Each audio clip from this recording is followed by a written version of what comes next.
Hello students, जय हिंद। I welcome you all to magnet brains competition, एक ऐसा प्लेटफॉर्म जहां पे वेरियस कॉम्पिटिटिव एग्जामिनेशंस की का सारा क्वालिटी एजुकेशनल कंटेंट आप लोगों को exclusively free of cost provide कराया जाता है।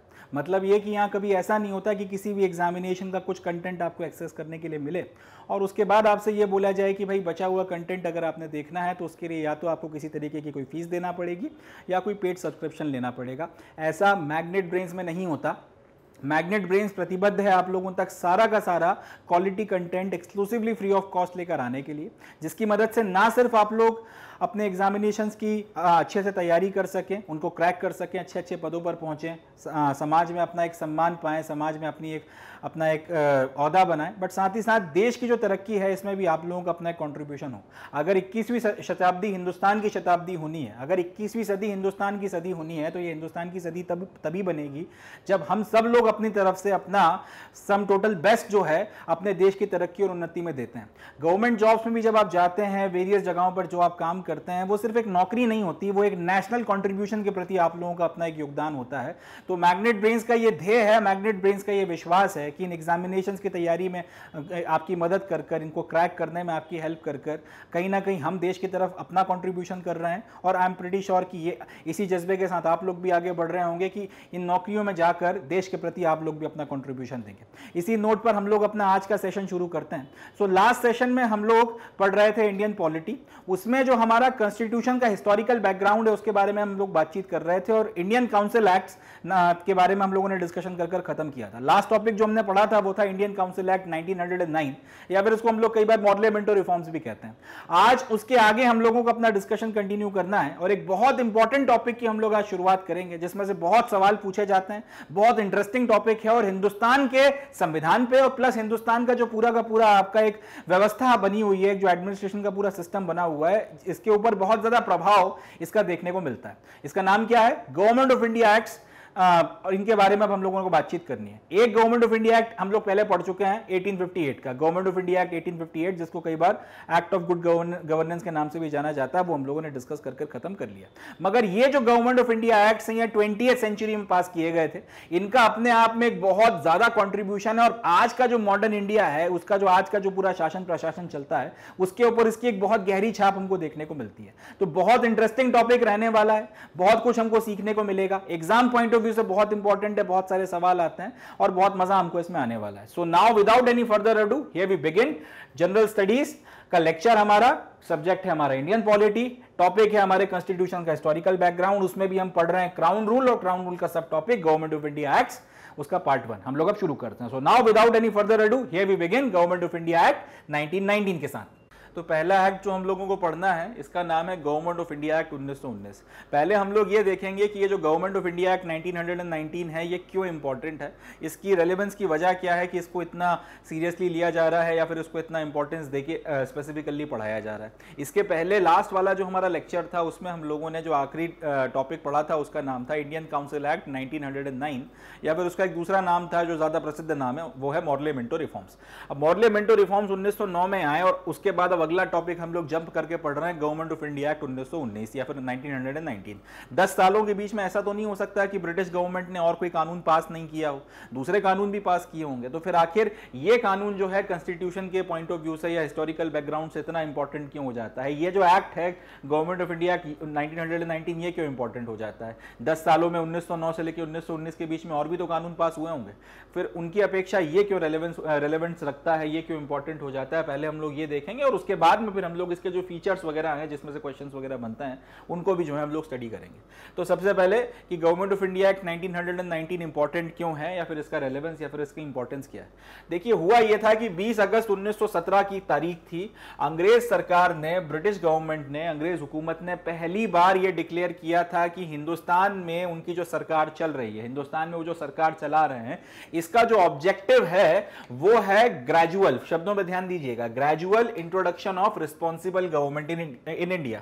अब एक एक चीज हम लोग समझते चलते हैं। अंग्रेज हुकूमत ने क्या किया, 20 अगस्त 1917 को ये डिक्लेरेशन कर दिया कि भाई हम हिंदुस्तान में बैठकर जो ये राज कर रहे हैं यहाँ पे, और हम हिंदुस्तान में बैठकर जो सरकार चला रहे हैं, हर एक चीज का अपना एक ऑब्जेक्टिव होता है। आखिर ये सब कर हम लोग हिंदुस्तान को कहां लेकर जाना चाहते हैं, हम लोग ये सरकार चला के अल्टीमेटली अचीव क्या करना चाहते हैं। तो उस पर अंग्रेज हुकूमत ने पहली बार ये बोला कि हमारा ऑब्जेक्टिव इंडिया में यह है, हमारी सरकार चलाकर हम जो भी कर रहे हैं इसके तहत हम हिंदुस्तान को जहां लेकर जाना चाहते हैं उसके बारे में हमारा ऑब्जेक्टिव यह है कि हम हिंदुस्तान में धीरे धीरे, ग्रेजुअल का मतलब होता है धीरे धीरे, वक्त के साथ में रिस्पॉन्सिबल गवर्नमेंट जो है वो लेकर आना चाहते हैं। बात को पकड़िएगा, क्या बोला गया है 20 अगस्त 1917 को कि हम लोग हिंदुस्तान में जो राज कर रहे हैं इसकी मदद से धीरे धीरे धीरे धीरे वक्त के साथ में ग्रेजुअली हम लोग हिंदुस्तान में रिस्पॉन्सिबल गवर्नमेंट को लेकर आएंगे। रिस्पॉन्सिबल गवर्नमेंट का मतलब क्या होता है? रिस्पॉन्सिबल गवर्नमेंट का मतलब होता है कि ऐसी सरकार जो अपने लोगों के प्रति जवाबदेह हो। जिस तरह से आज हमारी सरकार जो है उसको 5 सालों में ही सही मगर जवाब देना पड़ता है इलेक्शन के पहले, इसके अलावा भी हम लोग अगर चाहें तो उनसे सवाल जवाब कर सकते हैं, वो मंत्री हो गए, बाकी सब लोग जवाब देते ही हैं।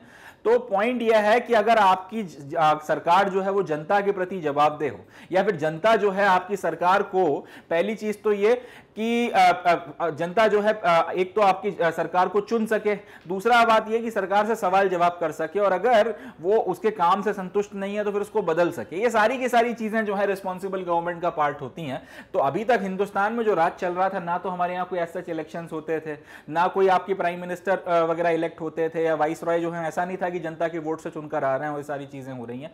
वो तो एक के बाद एक आपके अपॉइंट होते थे, आके बैठते थे, अपना सरकार वगैरह चला रहे थे। हिंदुस्तान में कोई रिस्पॉन्सिबल गवर्नमेंट नहीं थी, ना तो जनता के द्वारा लोग चुने जा रहे थे, और दूसरी बात यह कि ना जनता के प्रति वो लोग जवाबदेह थे। वो अगर कुछ करते थे, कोई नियम कानून बनाते थे, कोई कायदा कानून पास करते थे, तो ना उन्हें जनता का कोई डर था, ना भय था, और ना वो उनके प्रति उत्तरदायी थे, ना उनके प्रति जवाबदेह थे।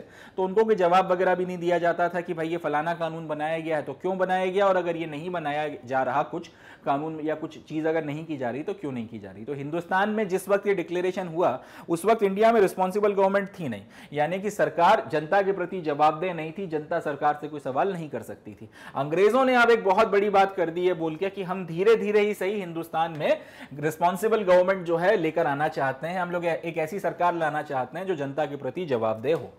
अब इसी बात को आगे बढ़ाने के लिए, या फिर ये जो बात इन्होंने कही थी कि धीरे धीरे हम लोग ये जो रिस्पॉन्सिबल गवर्नमेंट लाना चाहते हैं, इस तरफ इन्होंने एक बड़ा इंपॉर्टेंट कदम उठाया, वो था गवर्नमेंट ऑफ इंडिया एक्ट 1919 के रूप में। अब ये कानून 1919 में पास जरूर हुआ था, मगर ये कानून लागू 1921 में हुआ। ये सवाल बनता है, याद रखिएगा, कि गवर्नमेंट ऑफ इंडिया एक्ट 1919 लागू किस साल हुआ है। अब लोग बोलेंगे कि 1919 में पास हुआ तो 1919 में लागू होना चाहिए, या फिर हो सकता है उसके अगले साल लागू हो गया 1920 में। ऐसा नहीं है, गवर्नमेंट ऑफ इंडिया एक्ट 1921 में लागू हुआ था। यह सवाल पूछा गया है, कई एग्जामिनेशंस में आया है, कंफ्यूज करने वाली चीज है, इसलिए ध्यान रखना है। तो ये पहला कदम था आपका रिस्पॉन्सिबल गवर्नमेंट की तरफ जाने के लिए, या इस डिक्लेरेशन को मूर्त रूप देने के लिए, इस डिक्लेरेशन को ग्राउंड में उतारने के लिए ये कानून पास किया गया था। अब ये जो कानून है गवर्नमेंट ऑफ इंडिया एक्ट, इसको एक और नाम से जाना जाता है, और वो है मोंटेग्यू क्लेम्सफोर्ड रिफॉर्म्स। इंपॉर्टेंट है, याद रखिएगा। जिस तरह से आपका मॉडल रिफॉर्म्स था, उसी तरीके से उसको इंडियन काउंसिल एक्ट 1909 को आपने जो है आपका मॉडल रिफॉर्म बोल दिया था, उसी तरीके से गवर्नमेंट ऑफ इंडिया एक्ट 1919 को आपने मोंटेग्यू क्लेम्सफोर्ड रिफॉर्म्स बोल दिया। तो कहीं पर अगर मोंटेग्यू क्लेम्सफोर्ड रिफॉर्म्स नाम आ जाए या फिर गवर्नमेंट ऑफ इंडिया एक्ट 1919 आ जाए, बात वही है। इसको कई बार लोग मोंटेग्यू क्लेम्सफोर्ड रिफॉर्म भी नहीं बोलते, इसका एक और नाम है, वो है मॉन्टफोर्ड रिफॉर्म्स। याद रखिएगा, आपने मोंटेग्यू से उठा लिया मोंटेग्यू का जो नाम है उससे आपने उठा लिया मॉन्ट, और क्लेम्सफोर्ड का जो नाम है उसके आखिर से आपने उठा लिया फोर्ड। तो यहां से आपने इसको मॉन्टफोर्ड रिफॉर्म्स भी बोल दिया, इसलिए इसके 3 नाम है। ठीक है जी, ये याद रखिएगा, इसके 3 नाम है। सबसे पहला एक्चुअल और ऑफिशियल नाम क्या है, गवर्नमेंट ऑफ इंडिया एक्ट 1919, दूसरा नाम है मोंटेग्यू क्लेम्सफोर्ड रिफॉर्म, और तीसरा नाम है मॉन्टफोर्ड रिफॉर्म्स। अब इनमें से कोई भी नाम आ जाए तो बात एक ही शख्स की हो रही है, एक ही चीज की हो रही है, इसको ध्यान रखिएगा। तो ये एक्ट जो है पास किया गया, और इसके तहत रिस्पॉन्सिबल गवर्नमेंट लाने का जो वादा इन्होंने किया था कि हम लेकर आएंगे, उसकी तरफ एक कदम बढ़ाया गया। अब ये तो खैर इसकी इंपॉर्टेंस की बात हुई कि भारत में रिस्पॉन्सिबल गवर्नमेंट लाने की तरफ जो है ये पहला कदम था। अब बात करते हैं इसके फीचर्स के बारे में, कि इसमें आखिर ऐसी क्या क्या चीजें थी जिससे रिस्पॉन्सिबल गवर्नमेंट हिंदुस्तान में आती या फिर उसकी तरफ हम अपने कदम बढ़ाते।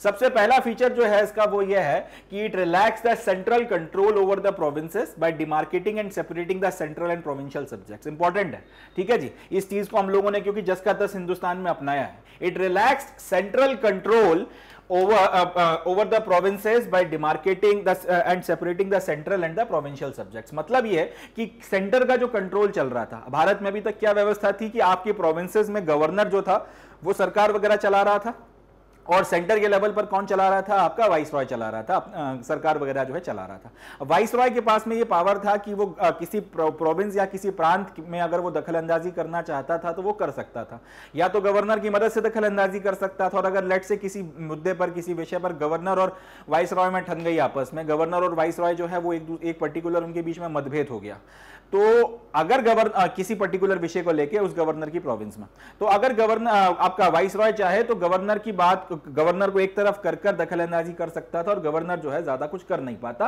कुल मिला के कहने का सेंस ये बनता है कि दो तरीके की सरकारें भारत में उस वक्त चल रही थी। एक आपका प्रोविंसेस के लेवल पर गवर्नर जो है अपनी सरकार चला रहा था, और एक आपका सेंटर के लेवल पर वाइस रॉय जो है अपनी सरकार चला रहा था। और सेंटर के लेवल पर जो वाइस रॉय है ये प्रोविंसेस के लेवल पर जो गवर्नर की सरकार है उसमें दखल अंदाजी कर सकता था। तो वही बात यहां पे लिखी हुई है कि सेंटर का जो है या सेंट्रल गवर्नमेंट जो है जो वाइस रॉय के द्वारा चलाई जा रही है, वो प्रोविंसेस में गवर्नर्स के द्वारा चलाई जा रही गवर्नमेंट्स वगैरह के ऊपर कंट्रोल बहुत ज्यादा रखती थी। उसके चलते कई बार जो है लड़ाई झगड़े की स्थिति इनके बीच में भी बन जाती थी। तो पहली बार गवर्नमेंट ऑफ इंडिया एक्ट ने ये बोला, गवर्नमेंट ऑफ इंडिया एक्ट 1919 ने ये बोला कि सेंटर का जो है इतना कंट्रोल प्रोविंसेस के ऊपर नहीं होना चाहिए। तो यहां से एक बात डिसाइड की गई कि सेंटर जो है कुछ आपका बहुत ज्यादा दखल अंदाजी जो है प्रोविंसेस के मैटर में नहीं कर सकता। तो पहली चीज तो ये कि सेंटर के कंट्रोल को प्रोविंसेस के ऊपर से थोड़ा ढीला किया गया कि हर दूसरे मामले में जो है वाइस रॉय टांग नहीं अड़ा सकता, पहली चीज। दूसरी बात जो की गई वो ये था कि अब ये बहुत इंपॉर्टेंट है, पहली बार आपने सब्जेक्ट्स वगैरह जिसके ऊपर कानून बनाया जा सकता है उनको डिमार्केट कर दिया, और ये बोला कि भाई ये जो विषय है, ये फलाने फलाने जो विषय हैं ये सेंट्रल गवर्नमेंट के कंट्रोल में आते हैं, इसके ऊपर सेंट्रल गवर्नमेंट कानून बनाए, या फिर इसके ऊपर जो भी मसला वगैरह आता है वो सेंट्रल गवर्नमेंट देखे, और ये जो फलाने फलाने विषय हैं इसके ऊपर प्रोविंसेस अपना कानून बनाए, या फिर जो भी करना है गवर्नर और प्रोविंसेस वगैरह अपना अंदर मैटर को सुलझा लें। वाइस रॉय इन मैटर्स में दखल अंदाजी नहीं करेगा, या फिर एक सर्टेन लिमिट से ज्यादा दखल अंदाजी नहीं करेगा, या एक सर्टेन पॉइंट के बाद दखल अंदाजी नहीं करेगा। ये कर पहली बार आपने सेंटर और प्रोविंसेस के सब्जेक्ट्स वगैरह को सेपरेट कर दिया या डिफरेंशिएट कर दिया। इसको थोड़ा सा हम लोग समझते हैं। इन्होंने किया यह कि सेंटर की अपनी एक लिस्ट बनाई और प्रोविंसेस की अपनी एक लिस्ट बनाई। अब सेंटर में आपका लेट से डिफेंस हो गया, सेंटर में डिफेंस हो गया, या फिर आपका लेट से डिफेंस हो गया, उसके बाद में रेलवे हो गया। इस तरीके के मसले जो हैं, जो बड़े बड़े इंपॉर्टेंस के मसले हैं, जो सेंट्रल या नेशनल हाईवे हो गए, जो आपका पूरे देश को अफेक्ट करते हैं, वो सारे के सारे सब्जेक्ट्स वगैरह आपने सेंटर की लिस्ट में डाले। और प्रोविंसेस की लिस्ट में आपने क्या क्या डाला? प्रोविंसेस की लिस्ट में आपने डाला लॉ एंड ऑर्डर, दूसरा आपने डाल दिया पुलिस, तीसरा आपने डाल दिया कि भाई डेयरी वगैरह का जो काम है वो देख लो तुम, दूध वगैरह का जो हो रहा है, एग्रीकल्चर वगैरह की जो व्यवस्था है वो तुम देख लो, ये सारा का सारा काम तुम देख लो। तो ऐसे विषय जिनके ऊपर पूरे देश के ऊपर असर पड़ता है, जिन पे कानून बनाने से या जिन पे लेजिस्लेट करने से पूरे देश पे असर पड़ता है, वो आपने सेंट्रल गवर्नमेंट की झोली में डाल दिए। और ऐसे विषय जो आपके प्रोविंस टू प्रोविंस जिसमें वेरिएशन देखने को मिलता है, जैसे साउथ में जो खेती होती है नॉर्थ में वो खेती नहीं होती, तो एग्रीकल्चर तो दोनों जगह हो रहा है मगर अलग अलग तरीके का हो रहा है। या फिर साउथ में जो है लॉ एंड ऑर्डर की उतनी दिक्कत नहीं है, नॉर्थ में किसी एक इलाके में let's say law and order की दिक्कत आ गई, या फिर कहीं पर कोई और लॉ एंड ऑर्डर अगर आपको हैंडल भी करना है तो अलग अलग तरीकों से करना है। तो ऐसे विषय जिसकी में आपको रीजनल लेवल पर वेरिएशन देखने के लिए मिलता है, जिसमें आपको रीजनल लेवल पर जो है डिफरेंसेस देखने के लिए मिलते हैं, उस तरीके के सब्जेक्ट्स को आपने डाल दिया प्रोविंसेस की लिस्ट में कि भाई अपने अपने प्रांत में जैसे आपको डील करना है इनसे कर लो। तो इस तरीके से पहली बार आपने एक लिस्ट बनाकर सेपरेट कर दिया, डिमार्केट कर दिया कि सेंटर की पावर कहां तक है और सेंटर किन विषयों पर जो है, किन मसलों पर दखल अंदाजी कर सकता है, किन मसलों पर बोल सकता है। और प्रोविंशियल सब्जेक्ट की लिस्ट बनाकर आपने ये भी बता दिया कि प्रोविंसेस की या स्टेट्स वगैरह की जो है कितनी क्या पावर है। बहुत इंपॉर्टेंट चीज इसलिए है क्योंकि यही चीज हिंदुस्तान ने फिर आजाद होने के बाद में अडॉप्ट कर ली। हमारे यहां भी एक सेंटर की लिस्ट बनी है और एक स्टेट की लिस्ट बनी है। सेंटर के सब्जेक्ट्स में स्टेट दखल अंदाजी नहीं कर सकते और स्टेट्स के उन सब्जेक्ट्स में नॉर्मली आपका सेंटर जो है जनरली दखल अंदाजी नहीं करता है। तो ये एक जो चीज है इसलिए इंपॉर्टेंट हो जाती है। यहां से दो चीजें हुई, पहला केंद्र सरकार जो है या फिर जो सेंटर है उसका प्रोविंसेस वगैरह के ऊपर एक तो कंट्रोल या जो पकड़ था या दखल अंदाजी थी, आम शब्दों में बोलूं तो जो दादागिरी चल रही थी उसको बंद करवा दिया गया या फिर कम करवा दिया गया। और दूसरी चीज आपने डिमार्केट कर दिया सब्जेक्ट्स वगैरह को कि भाई ये काम सेंटर का है, ये काम स्टेट्स या प्रोविंसेस का है। सेंटर एक लिमिट से ज्यादा स्टेट्स के मसलों में दखल अंदाजी नहीं कर सकता और स्टेट तो खैर सेंटर के मसलों में बोल ही नहीं सकते। ये चीज कर दी गई और ये हिस्टोरिकली इंपॉर्टेंस क्यों रखता है क्योंकि यही व्यवस्था हिंदुस्तान में मोर और लेस इसी तरीके से थोड़ा बहुत मॉडिफिकेशन के साथ में आजादी के बाद में हम लोगों ने अपना ली। तो पहला पॉइंट ये रहा। दूसरा, The center and the provincial legislature were authorized to make laws on their respective list of subjects। वही बात कि यहां पर जो आपने एक लिस्ट बना दी, सेंटर की अपनी एक लिस्ट बना दी और आपका प्रोविंसेस वगैरह जो है इसकी अपनी लिस्ट बना दी। सेंटर के अपने अलग सब्जेक्ट्स के नाम डाल दिए, प्रोविंसेस के अपने सब्जेक्ट्स के नाम डाल दिए। आप प्रोविंसेस से बोला कि अपने सब्जेक्ट्स के साथ तुम डील करो, सेंटर से बोला कि अपने सब्जेक्ट के साथ तुम डील करो, एक दूसरे के मसलों में दखल अंदाजी मत करना। अब एक तो ये बोल दिया गया, ये बात हमने यहां पे देख ली। इसी में आगे बढ़ाकर इन्होंने ये कहा कि सेंटर के रिलेटेड जो सब्जेक्ट्स हैं उसके ऊपर कानून बनाने की जो पावर है वो सिर्फ सेंट्रल गवर्नमेंट को है, और प्रोविंसेस के जो सब्जेक्ट्स हैं उस पर कानून बनाने की पावर जो है प्रोविंसेस को है। अलग अलग प्रोविंसेस अपने अपने प्रोविंसेस में अलग अलग कानून इन सारे विषयों पर बना सकती है जो प्रोविंसेस के लिस्ट में दिए हुए हैं। सेंटर पूरे देश के लिए कानून बना सकता है उन विषयों के ऊपर जो आपका सेंटर के लिस्ट में दिए हुए हैं, और जनरली नॉर्मली जो है सेंटर प्रोविंसेस के इन मसलों में, इन सब्जेक्ट्स में जिसमें आपका प्रोविंसेस कानून बना सकती है, इसमें दखल अंदाजी नहीं करेगा। इस बात को जो है यहां से क्लियर कर दिया गया।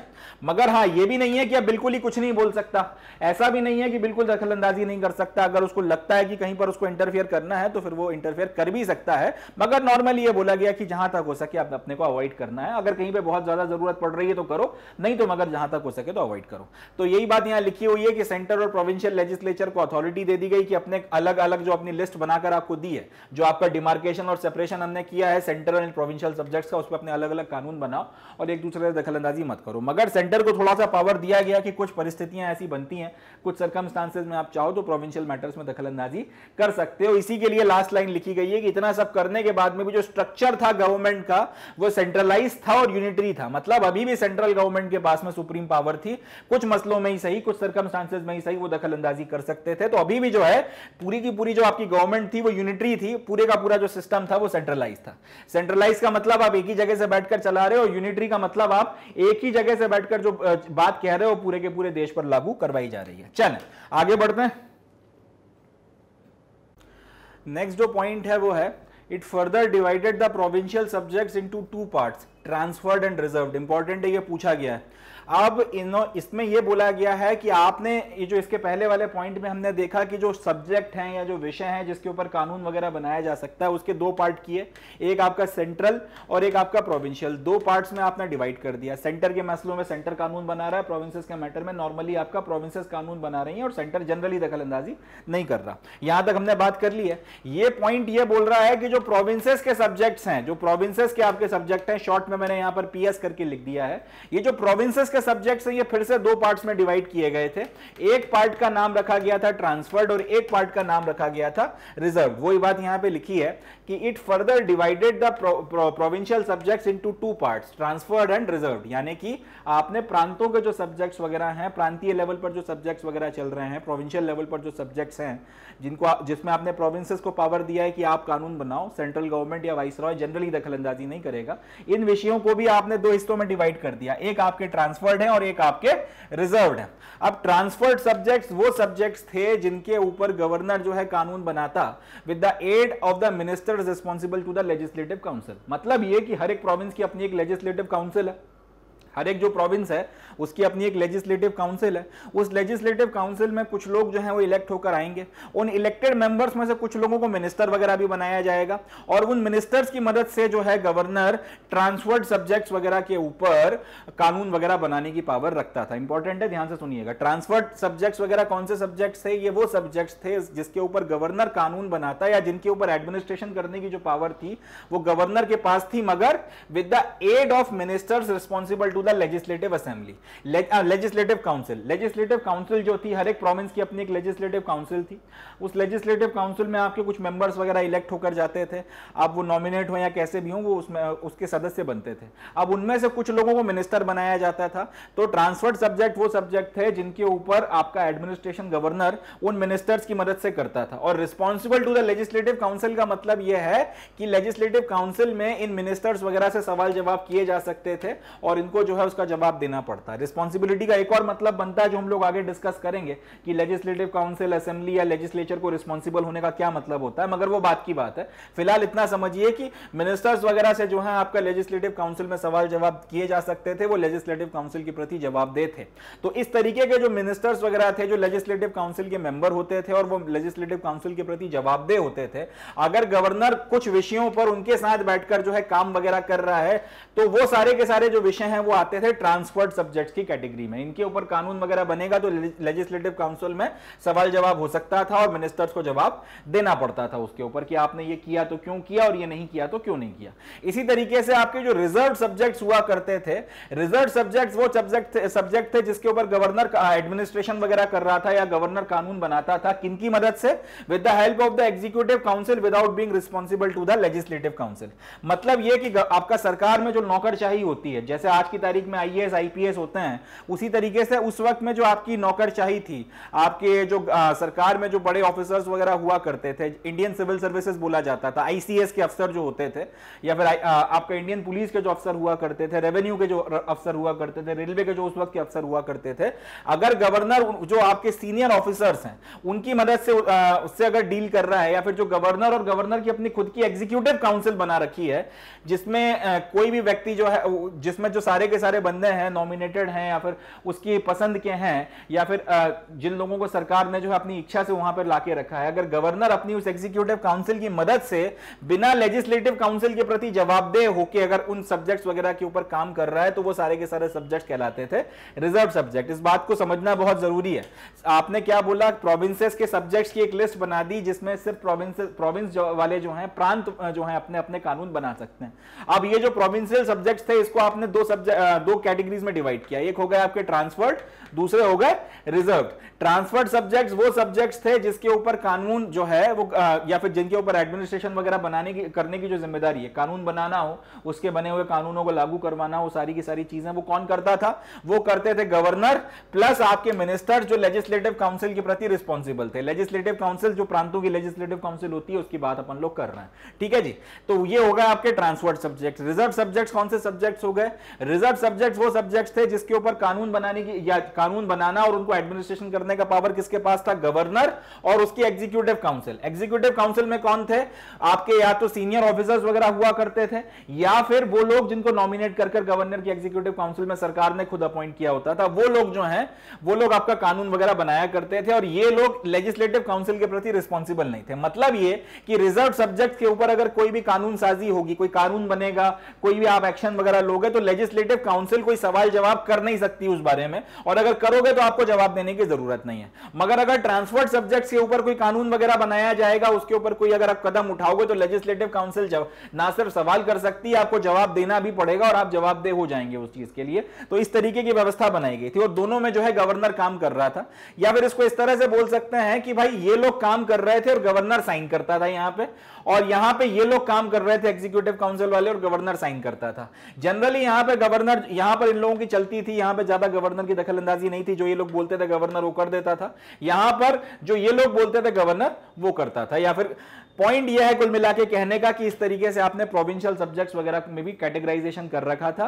प्रोविंशियल सब्जेक्ट के आपने दो कैटेगरीज बनाई थी। एक कैटेगरी जो है एक आपके किस्म के तरीके से एडमिनिस्ट्रेशन हो रहा था उनका, और एक जो कैटेगरी है उसका एक तरीके से एडमिनिस्ट्रेशन हो रहा था। इस तरीके से व्यवस्था चल रही थी। अब ये जो पूरा का पूरा सिस्टम था, इसको बोला ये जो सिस्टम ऑफ डबल गवर्नमेंट एक तरीके से चल रहा था कि आपने प्रांत के लेवल पर, राज्य के लेवल पर या प्रोविंस के लेवल पर क्या किया है, दो सरकारें बना दी हैं या फिर दो तरीके का आपने शासन व्यवस्था स्थापित कर दी है। एक जगह गवर्नर आपके मिनिस्टर्स के साथ में काम कर रहा है जो लेजिस्लेटिव काउंसिल के प्रति जवाबदेह हैं, और एक तरफ गवर्नर जो है आपका एग्जीक्यूटिव काउंसिल के साथ में काम कर रहा है जो किसी के प्रति जवाबदेह नहीं है। ये सवालों के जवाब दे दे के मरे जा रहे हैं और इनसे आप कुछ पूछ नहीं सकते। तो ये जो दो तरीके की व्यवस्थाएं आपने बना दी थी, दो तरीके का जो एडमिनिस्ट्रेशन चल रहा था यहां से और यहां से, इस पूरी की पूरी व्यवस्था को जो है बोला गया था डायआर्ची। ये सवाल आया हुआ है, डायआर्ची।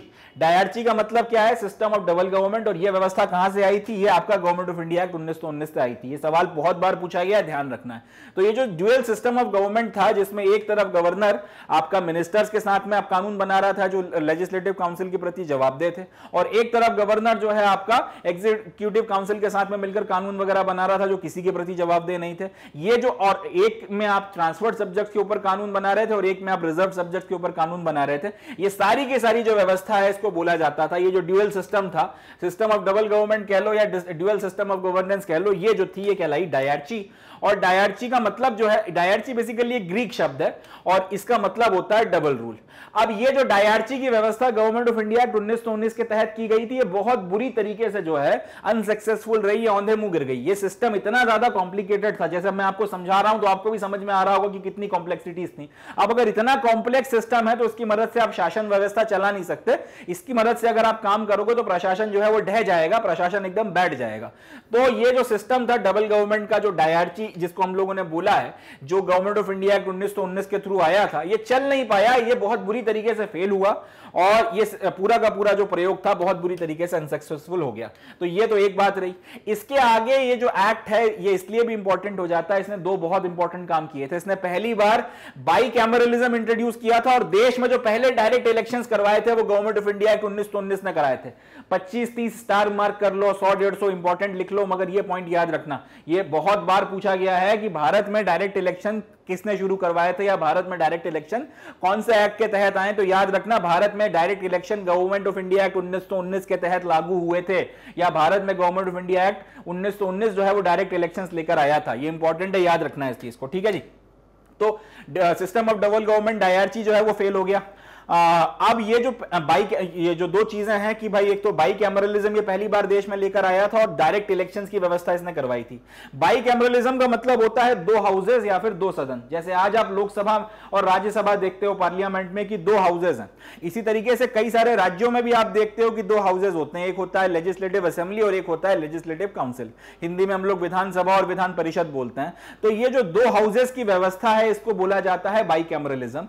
आपका जैसे अंग्रेजों की बात की जाए तो अंग्रेजों की पार्लियामेंट में भी चलता है, एक आपका हाउस ऑफ लॉर्ड्स होता है और एक होता है आपका हाउस ऑफ कॉमन्स। उसी तरीके की जो व्यवस्था है ये बाइकैमरलिज्म का मतलब दो हाउसेस की जो व्यवस्था है, दो सदन की जो व्यवस्था है, ये व्यवस्था भी आपका गवर्नमेंट ऑफ इंडिया एक्ट 1919 ने लागू करी थी। तो दो चीजें हुई हैं, पहला क्या, बाइकैमरलिज्म ये लेकर आया है और भारत में पहली बार, हिंदुस्तान में पहली बार डायरेक्ट इलेक्शंस वगैरह जो है गवर्नमेंट ऑफ इंडिया एक्ट लेकर आया था। तो आज तक जो डायरेक्ट इलेक्शन इस देश में हो रहे हैं वो गवर्नमेंट ऑफ इंडिया एक्ट 1919 से शुरू हुए थे।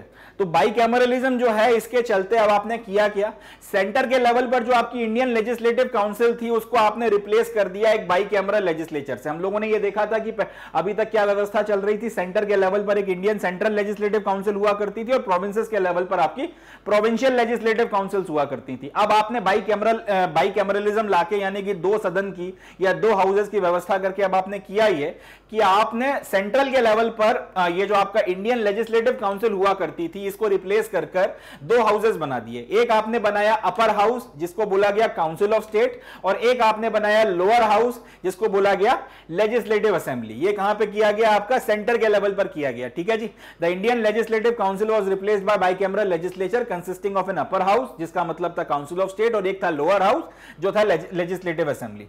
Majority of the members of both the houses were chosen bye direct election. अब ये पहली बार हो रहा था कि सेंट्रल लेजिस्लेटिव काउंसिल जो थी, जो केंद्र में आपका जो सेंट्रल लेजिस्लेटिव काउंसिल है, इसको तोड़ के आपने दो हिस्से बनाए या दो हाउसेस बनाए। एक आपका आपने अपर हाउस बनाया और एक आपने लोअर हाउस बनाया। अपर हाउस का नाम क्या था, काउंसिल ऑफ स्टेट्स, और लोअर हाउस का मतलब क्या था, लेजिस्लेटिव असेंबली। अब चाहे काउंसिल ऑफ स्टेट हो या लेजिस्लेटिव असेंबली हो, दोनों के जो मेंबर्स थे या दोनों के जो मेजॉरिटी ऑफ द मेंबर्स थे इनको डायरेक्ट इलेक्शन के थ्रू चुना जाता था। मतलब लोग जो हैं डायरेक्टली इनमें लोगों के द्वारा लोग जो हैं डायरेक्ट इलेक्शन में वोट डालेंगे और उनके तहत जो लोग आपके लोग जो हैं काउंसिल ऑफ स्टेट और लेजिस्लेटिव असेंबली में चुनकर आएंगे।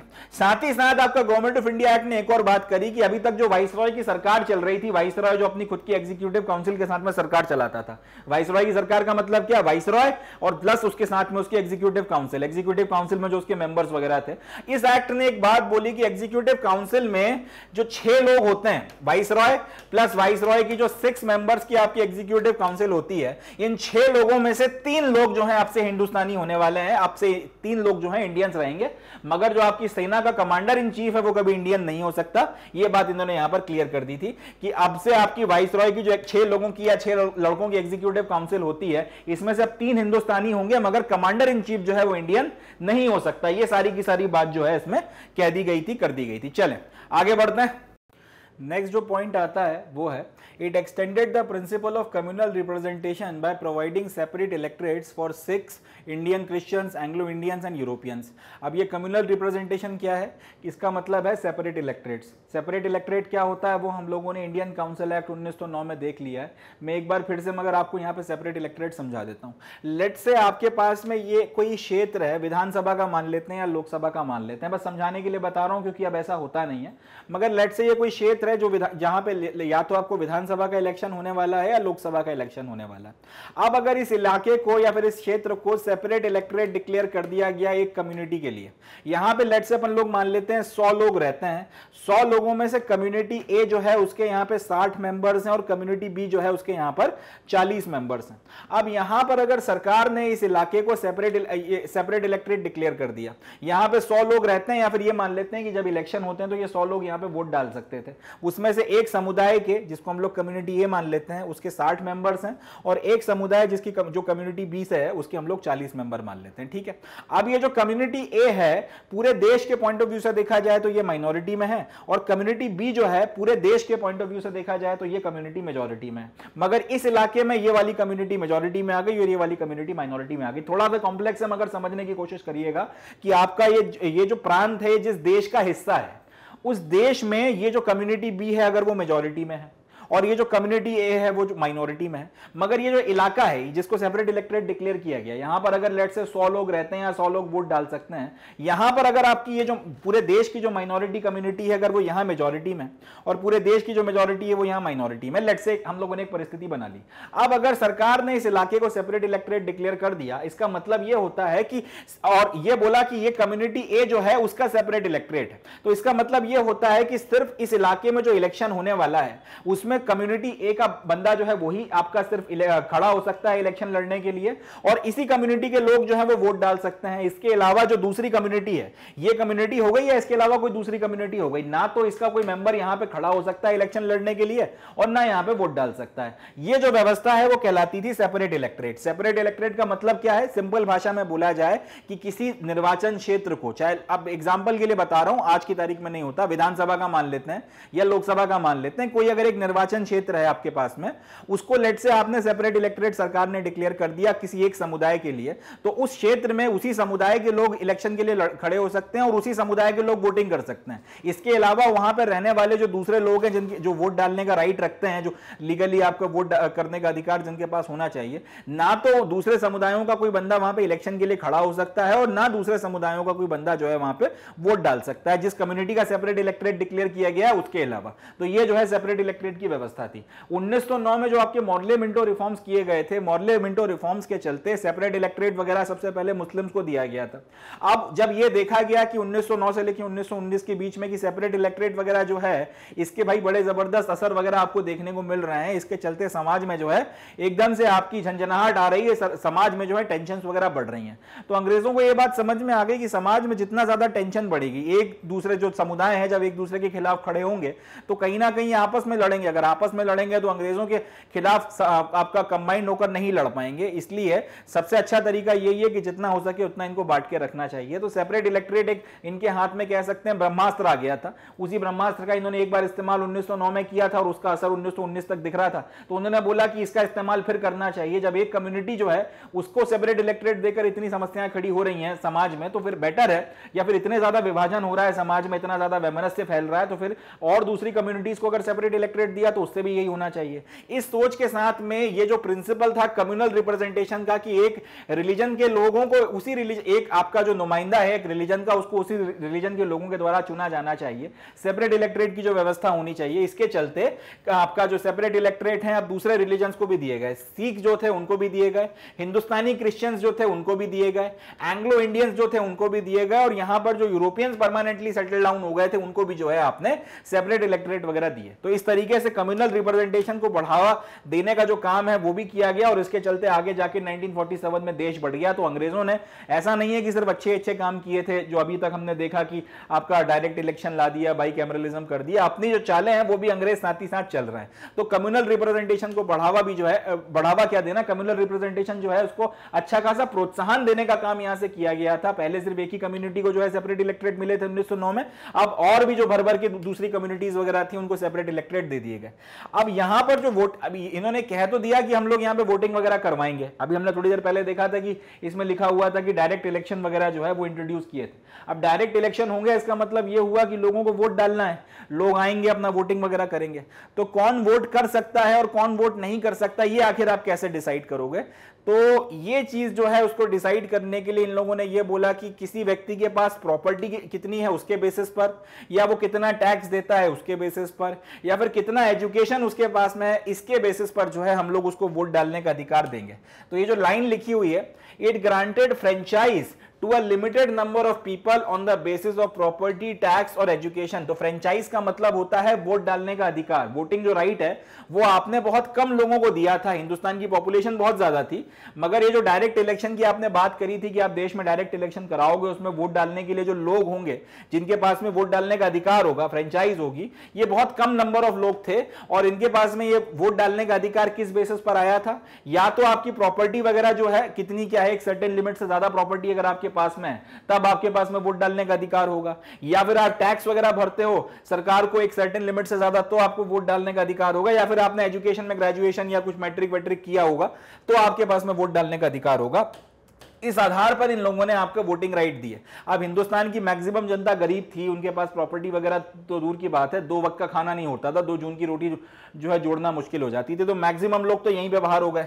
इसी तरीके से जब देश में भूखों मरने की स्थिति है, आधी से ज्यादा जनता जो है गरीबी में जी रही, तो टैक्स कौन देगा, और लोग बाहर हो गए। और एजुकेशन की बात भी की जाए तो बहुत बड़े लेवल पर जो है लोग वेस्टर्न तरीके से एजुकेटेड नहीं थे, अपने वो जो तरीकों से उनको एजुकेशन अगर मिल रहा था तो मिल रहा था, मगर ये जो अंग्रेजों का तरीका था कि मैट्रिक होना है और ग्रेजुएशन करना है, इस पॉइंट ऑफ व्यू से देखा जाए तो भी बहुत लोग एजुकेटेड नहीं थे, इसके चलते भी बहुत लोग आपका बाहर हो गए। तो जो आपका फ्रेंचाइज थी, यानी कि जो वोट डालने का अधिकार था, बहुत कम लोगों को मिला। जो direct election government of India act 1919 के बाद 1919 का एक्ट पास होने के बाद में करवाया गया, उसमें बहुत कम लोगों ने वोटिंग वगैरह जो थी वो की थी।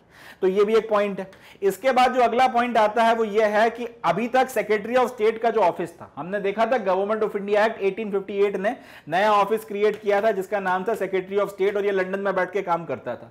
ये जो सेक्रेटरी ऑफ स्टेट का ऑफिस हुआ करता था, अब 1919 आते आते इसका काम बहुत बढ़ गया था, और इस अकेले बंदे से जो है वो काम संभल नहीं रहा था, या इसके साथ में भी जो लोग वगैरह थे, काउंसिल वगैरह जो बनाई हुई थी, वो और सेक्रेटरी ऑफ स्टेट मिलकर हिंदुस्तान का पूरा काम संभाल नहीं पा रहे थे। तो सेक्रेटरी ऑफ स्टेट के काम की जिम्मेदारी को या बोझ को कम करने के लिए एक नया ऑफिस क्रिएट किया गया जिसका नाम रखा गया high commissioner for India in London. इसका ऑफिस जो है वो भी लंदन में ही खोला गया, मगर नाम क्या रखा गया, हाई कमिश्नर फॉर इंडिया। अब देखिए secretary of state for India वो बंदा कहां बैठ रहा है, वो भी लंदन में या इंग्लैंड में बैठ रहा है, और हाई कमिश्नर फॉर इंडिया वो कहां बैठ रहा है, वो भी लंदन में बैठ रहा है। तो आपने ये नया ऑफिस बनाया high commissioner for India in London, और इसको सेक्रेटरी ऑफ स्टेट के कुछ फंक्शंस वगैरह जो है वो ट्रांसफर कर दिए, यानी कि सेक्रेटरी ऑफ स्टेट जो काम करता था उसमें थोड़ा सा काम जो है आपने ये जो आपका हाई कमिश्नर का ऑफिस बनाया था इसको ट्रांसफर कर दिया, और इसकी मदद से सेक्रेटरी ऑफ स्टेट का बोझ जो है थोड़ा सा कम कर दिया। यहां से भी एक सवाल बनता है कि हाई कमिश्नर ऑफ इंडिया जो, या फिर हाई कमिश्नर फॉर इंडिया का जो ऑफिस बनाया गया था वो कौन से एक्ट ने बनाया था, तो वीएसी एक्ट ने बनाया था। और हाई कमिश्नर फॉर इंडिया को कोई नई जिम्मेदारी दी गई थी, तो जवाब है नहीं, इसको नई जिम्मेदारी नहीं दी गई थी। सेक्रेटरी ऑफ स्टेट का कुछ काम जो है उसके कंधों से उतार के, उसका जो बोझ है थोड़ा सा इसके कंधों पर रख दिया गया था, इसके अलावा और कुछ नहीं किया गया था। इसके अलावा इस एक्ट ने और जो दूसरी चीजें करी थी, इसने एक आपका पब्लिक सर्विस कमीशन की स्थापना करी थी, जिसकी मदद से फिर जो है आपका रिक्रूटमेंट वगैरह सिविल सर्विसेज में किया जाना था, सिविल सर्वेंट्स वगैरह का रिक्रूटमेंट किया जाना था। जो हम लोग आज की तारीख में यूपीएससी देखते हैं, जो आपका सेंटर लेवल के एग्जामिनेशन कराती है, उस यूपीएससी तो आजादी के बाद बना है, संविधान ने बनाया। आजादी के पहले सेंट्रल लेवल पर जो एग्जामिनेशन और होते थे और उसके थ्रू सिलेक्शन वगैरह होता था, इस एक्ट के बाद से वो करवाया जाता था फेडरल पब्लिक सर्विस कमीशन या सेंट्रल पब्लिक सर्विस कमीशन की मदद से। अब ये जो सेंट्रल पब्लिक सर्विस कमीशन है, इसकी स्थापना 1926 में करी गई थी और इसकी मदद से जो है आपके सिविल सर्विसेज वगैरह के एग्जाम करवाए जाते थे। अब ये जो आपकी सेंट्रल पब्लिक सर्विस कमीशन है, इसका प्रावधान आपका गवर्नमेंट ऑफ इंडिया एक्ट 1919 में किया गया था। यानी कि गवर्नमेंट ऑफ इंडिया एक्ट 1919 ने यह बोला कि हम लोग एक सेंट्रल लेवल पर एक पब्लिक सर्विस कमीशन बनाएंगे, एक संघ लोक सेवा आयोग बनाएंगे, और ये जो आपका केंद्रीय लोक सेवा आयोग जो है, ये केंद्रीय लोक सेवा आयोग जो है सेंट्रल लेवल पर आपके सिविल सर्विसेज और दूसरे एग्जाम करवाएगा, जिसमें हम लोग सेंट्रल लेवल के आपके जो भी लोग हैं उनको सिलेक्शन वगैरह करेंगे। आजादी के बाद में उसका नाम चेंज करके यूपीएससी कर दिया गया था। तो ये जो प्रावधान था, ये 1919 का गवर्नमेंट ऑफ इंडिया एक्ट में किया गया था और इसकी मदद से 1926 में जो है इसको सेटअप किया गया और उसके बाद से फिर ये काम कर रहा था। तो याद रखिएगा, गवर्नमेंट ऑफ इंडिया एक्ट ने आपके देश को सेंट्रल पब्लिक सर्विस कमीशन दिया है, जो बाद में जाके यूपीएससी बन गया और उसके बाद फिर वो जो है अलग अलग एग्जामिनेशन सेंट्रल लेवल पे रिक्रूटमेंट के करवाता है। इसके बाद में it separated for the first time provincial budgets from the central budgets and central budget and authorise the provincial legislature to enact their budget. यानी कि अभी तक यह व्यवस्था थी कि पूरे के पूरे जो देश के लिए बजट बनता था, वो बनाने की जिम्मेदारी किसके पास थी? सेंट्रल गवर्नमेंट के पास थी या वाइसरॉय के पास थी। वाइसरॉय और उसके एग्जीक्यूटिव काउंसिल पूरे देश का बजट बनाते थे। गवर्नमेंट ऑफ इंडिया एक्ट ने बोला कि अब से, गवर्नमेंट ऑफ इंडिया एक्ट 1919 ने यह बोला कि अब से ऐसा नहीं होगा, सेंट्रल गवर्नमेंट अपना एक अलग बजट बनाएगी और आपके जो प्रोविंसेस होते हैं वो अपना अलग बजट बनाएंगे। तो पहली चीज क्या की गई? पहली बार हिंदुस्तान में केंद्र का जो सेंटर का बजट है और जो आपके प्रोविंसेस का बजट है उसको अलग अलग किया गया। और जो आपके प्रोविंशियल लेजिस्लेचर्स हुआ करते थे, आपके जो केंद्रों की आपके जो प्रांतों के जो लेजिस्लेचर्स हुआ करते थे, उनको आपने ये जिम्मेदारी दी कि अपने अपने प्रांतों के बजट्स वगैरह जो है आप पास करोगे। ये काम किया गया। ये व्यवस्था हिंदुस्तान में आज तक लागू है। केंद्र सरकार का अपना खुद का एक बजट आता है, राज्य सरकारों के अपने खुद के बजट आते हैं। केंद्र सरकार अपना बजट पार्लियामेंट से पास करवाता है और राज्य सरकार जो है वो अपना बजट कहां से पास करवाती है? अपने स्टेट की जो लेजिस्लेटिव असेंबलीज वगैरह हैं वहां से पास करवाती हैं। वो जो पूरी की पूरी व्यवस्था है वो टोटल यहां से कॉपी पेस्ट की गई है, क्योंकि यहां पर गवर्नमेंट ऑफ इंडिया एक्ट 1919 ने बोला था कि यार प्रोविंशियल बजट जो है उसको सेंट्रल बजट से अलग कर दो। वाइसरॉय और केंद्र सरकार अपना अलग बजट पास करेगी, प्रोविंसेस का पैसा आप वो लोग अलॉट नहीं करेंगे, प्रोविंसेस अपना खुद का जो है बजट वगैरह बनाएंगे और वो उसको खुद चलाएंगे, और ये बना के पास करने की जिम्मेदारी प्रोविंशियल लेजिस्लेचर्स के ऊपर डाल दी गई। तो पहली बार आपने ये आपके जो बजट्स वगैरह है इनको भी सेपरेट किया, और यही व्यवस्था इसलिए हम लोगों ने जो है जस की तस अपने अडॉप्ट कर लिया जो हमारा आजाद भारत बना उसमें। और आज भी जो है ये व्यवस्था चल रही है। केंद्र का अपना अलग बजट होता है और आपके जो प्रांत है उनका अपना अलग बजट होता है। It provided for the appointment of a statutory commission to inquire into and report on the working after 10 years of its coming into force. It provided for the appointment of a statutory commission to inquire into and report on its working after 10 years of its coming into force. मतलब ये कि अब ये act पूरा का पूरा बना तो दिया आपने, इसमें इतने सारे प्रावधान वगैरह कर दिए, मगर अब ये कानून कितना अच्छा है या कितना बुरा है आपको पता कैसे चलेगा? इसको लागू करवाएंगे तभी तो पता चलेगा। अभी तो सारी की सारी बातें कागज पर हो रही हैं कि ये भी कर लेंगे, वो भी कर लेंगे, ऐसा भी कर लेंगे, वैसा भी कर लेंगे। तो इन लोगों ने एक प्रावधान किया था गवर्नमेंट ऑफ इंडिया एक्ट में कि ये कानून लागू होने के 10 साल बाद हम लोग एक कमीशन बनाएंगे और वो कमीशन पूरा पढ़ेगी कि ये कानून के प्रावधान लागू होने के बाद में किस तरीके का बदलाव आया या फिर इसका क्या असर पड़ा है देश के ऊपर। उसके बेसिस पर फिर हम लोग आगे डिसाइड करेंगे। वो कमीशन पूरा व्यवस्था वगैरह को पढ़ने के बाद जो है अल्टीमेटली हमको रिपोर्ट देगी। उसके बाद में फिर हम लोग डिसाइड करेंगे कि जो अगला गवर्नमेंट ऑफ इंडिया एक्ट आना है या फिर अब अगला जो हमको संवैधानिक तौर पर कुछ बदलाव वगैरह करने हैं वो क्या करने चाहिए या क्या नहीं करने चाहिए। इस बीच में 10 साल में ये सारे के सारे प्रावधान लागू हो जाएंगे। इनमें से जो अच्छा रहेगा उसको हम लोग कंटिन्यू करेंगे और जो अच्छा नहीं रहेगा उसको हम लोग कंटिन्यू नहीं करेंगे, और किसी में अगर कुछ बदलाव वगैरह करने की नौबत आएगी तो वो सारा का सारा काम भी जो है किया जाएगा। तो अब ये गवर्नमेंट ऑफ इंडिया एक्ट पास कब हुआ है? 1919 में पास हुआ है। तो कायदे से ये कमीशन कब बनना चाहिए? 10 साल बाद बनना चाहिए, यानी कि 1929 में बनना चाहिए। अब हम लोग देखेंगे यहां से एक और बखेड़ा खड़ा हो गया, कैसे खड़ा हुआ वो बात की बात है। और उस बखेड़े का नाम था साइमन कमीशन। मगर इसको पढ़ने के पहले एक बार जल्दी से हम लोग इसको रिपीट कर लेते हैं कि गवर्नमेंट ऑफ इंडिया एक्ट 1919 क्या है। अंग्रेज सरकार ने बोला था कि रिस्पॉन्सिबल गवर्नमेंट लेकर आएंगे 1917 में, उसके बेसिस पर ये लोग ये एक्ट लेकर आए थे। इसमें काफी सारे बदलाव वगैरह जो हैं किए गए। आपने एक तो प्रोविंसेस के ऊपर सेंट्रल का जो कंट्रोल या पकड़ थी उसको कम करवा दिया, पहली चीज। दूसरा, आपने सब्जेक्ट्स वगैरह डिसाइड कर दिए कि सेंट्रल गवर्नमेंट के अपने सब्जेक्ट्स हैं, प्रोविंशियल गवर्नमेंट के अपने सब्जेक्ट्स हैं। सेंटर जनरली जो है प्रोविंशियल के मैटर में ज्यादा दखलंदाजी अब नहीं कर सकता, ये बात बोल दी आपने यहां से। इसके बाद में आपने ये बोला कि जो प्रोविंसेस के सब्जेक्ट्स वगैरह थे इनको भी आप दो कैटेगरी में डिवाइड करते हैं, एक हो गए ट्रांसफर्ड और एक हो गए रिजर्व्ड। ट्रांसफर सब्जेक्ट में गवर्नर जो है आपके लेजिस्लेटिव काउंसिल्स के मेंबर जो मिनिस्टर्स थे, जो या लेजिस्लेटिव काउंसिल्स के प्रति जो रिस्पॉन्सिबल मिनिस्टर्स है उनके साथ में काम कर रहा था। रिजर्व्ड में आपकी एग्जीक्यूटिव काउंसिल के साथ में काम कर रहा था जो किसी के प्रति रिस्पॉन्सिबल नहीं थे, किसी को जवाबदेह नहीं थे। ये हम लोगों ने देख लिया था। इसके बाद में फिर हमने ये देखा कि ये पूरी व्यवस्था डायरची कहलाई और पूरी तरह से फ्लॉप हो गई। इसके बाद में सबसे इंपॉर्टेंट पार्ट की ये जो कानून है पहली बार देश में बाइकैमरलिज्म लेकर आया और डायरेक्ट इलेक्शन जो है इस देश में शुरू हुए, जनता ने डायरेक्टली वोट डालकर लोगों को चुनना शुरू किया, जीओआई 1919 के बाद में। इसके बाद में ये सारी चीजें हम लोगों ने देख ली थी। आपका जो सेपरेट इलेक्टोरेट थे और कम्युनल रिप्रेजेंटेशन का जो कानून था, एक कम्युनल रिप्रेजेंटेशन का जो प्रिंसिपल था उसको और एक्सटेंड किया गया और मुस्लिम्स के बाद में जो आपकी दूसरी कम्युनिटीज थी उनको भी सेपरेट इलेक्टोरेट्स वगैरह जो है यहाँ पे दिए गए। इसके बाद में वोट डालने का अधिकार बहुत कम लोगों को मिला। हाई कमिश्नर फॉर इंडिया के नाम से एक नया ऑफिस बना दिया, एक नया आपने कमीशन बनाया आपका सेंट्रल पब्लिक कमीशन, या फिर उसका प्रावधान किया कि एक सेंट्रल पब्लिक कमीशन होगा। वो 1926 में बनकर तैयार हुआ और उसने फिर उसके बाद से रिक्रूटमेंट शुरू किया। आजादी के बाद में इसी को हम लोगों ने यूपीएससी बोल दिया। ये कानून में उसके प्रावधान किए गए, मगर आजादी के बाद से यूपीएससी वो सारा काम कर रही है जो सेंट्रल पब्लिक सर्विस कमीशन 1926 से लेकर 1947 तक कर रही थी। इसके बाद हमने ये देखा कि आपके प्रोविंशियल और सेंट्रल बजट पहली बार अलग किए गए और ये फाइनली डिसाइड किया गया कि ये सारी की सारी व्यवस्था को लागू करवा के 10 साल तक देखा जाएगा। उसके बाद एक कमीशन बनाएंगे, वो कमीशन इस पूरी व्यवस्था को लागू करने के बाद 10 साल में क्या प्रभाव या क्या बदलाव आए उनको पढ़ेगी और फिर सजेशन देगी। उसके बेसिस पर और क्या बदलाव करने हैं वो डिसाइड किए जाएंगे।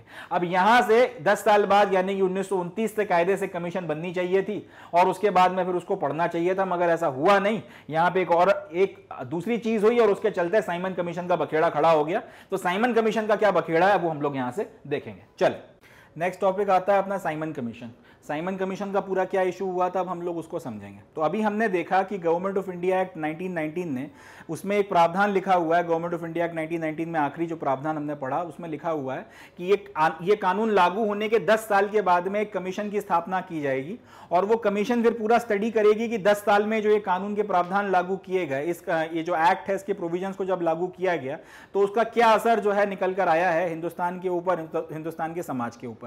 उन सारी चीजों को स्टडी करने के बाद में वो कमीशन फिर हमको बताएगी कि आपको ये जो कानून लागू किया गया है गवर्नमेंट ऑफ इंडिया एक्ट 1919 इसके कौन से प्रावधान सही हैं, इनको कंटिन्यू रखा जाना चाहिए, कौन से वो प्रावधान हैं जो ठीक नहीं है और इनको हटा देना चाहिए, कौन से वो प्रावधान है जिसमें इंप्रूवमेंट करना चाहिए और कौन सी नई चीजें हैं जो हमको ऐड करना चाहिए। ये सारा का सारा रिकमेंडेशन वो कमीशन हमको देगी और उस कमीशन या उस कमेटी के रिकमेंडेशन के बेसिस पे फर्दर हिंदुस्तान में जो और बदलाव किए जाने चाहिए संवैधानिक तौर पर वो हम करेंगे, ताकि वो जो हमारा वादा है जो हमने 1917 में किया है कि भाई हम लोग रिस्पॉन्सिबल गवर्नमेंट लाना चाहते हैं हिंदुस्तान में, हम इसको और ज्यादा जो है आगे बढ़ा सकें।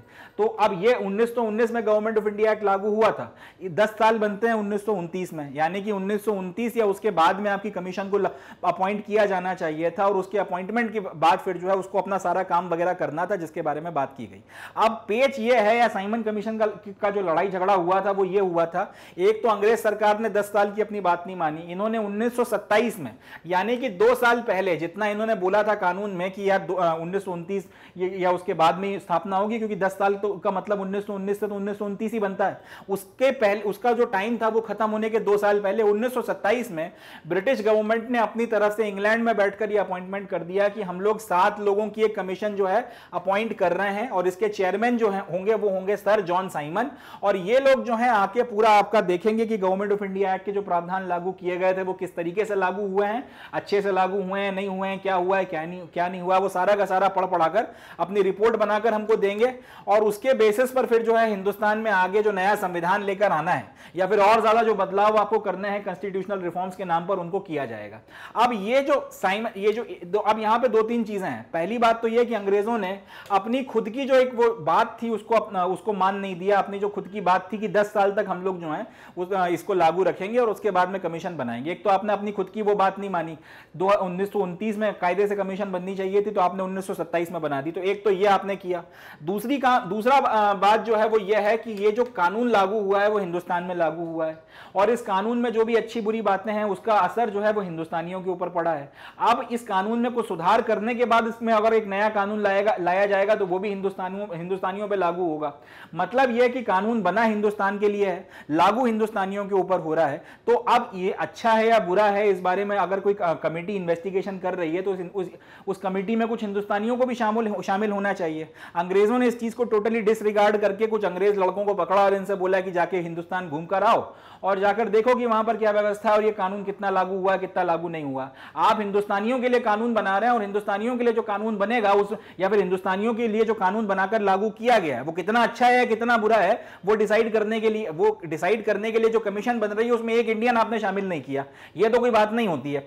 इस पर्टिकुलर बात को लेकर फिर लड़ाई झगड़े शुरू हो गए क्योंकि पूरी की पूरी कमीशन में एक बंदा भी जो है हिंदुस्तानी नहीं था।